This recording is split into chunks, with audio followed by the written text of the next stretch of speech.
Angkatan Bersenjata Federasi Rusia memperbarui informasi operasi militer khusus di Ukraina, Senin tanggal 20 Juni tahun 2022. Militer Kremlin terus melancarkan serangan ke fasilitas militer yang terletak di Ukraina. Juru bicara militer Rusia Igor Konasenkov merilis pasukan rudal dan artileri menetralisir 148 area konsentrasi personel dan peralatan militer Angkatan Bersenjata Ukraina, 25 pos komando, serta 59 unit artileri di posisi tembak mereka.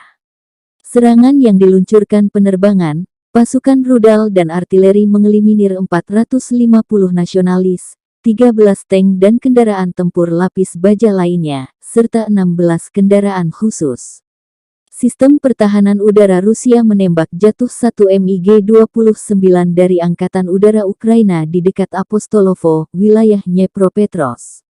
Selain itu, 9 drone Ukraina ditembak jatuh di sejumlah wilayah di Donbas, timur Ukraina.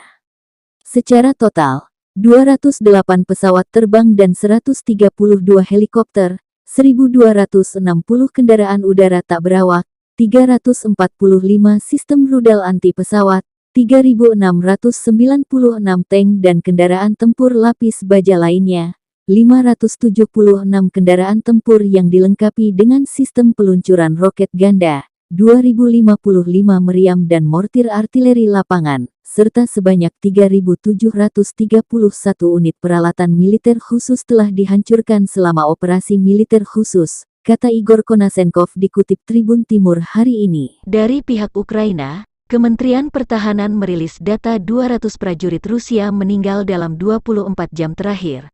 Total 33.800 tentara Kremlin tewas selama konflik berlangsung. Rusia diklaim mengalami kerugian besar total 216 jet tempur dan 181 helikopter dihancurkan Angkatan Bersenjata Ukraina, belum termasuk 1.477 tank. Sejumlah media lokal Ukraina melaporkan rudal jarak menengah dari Amerika Serikat sudah tiba dan mulai dipakai menggempur pertahanan Rusia.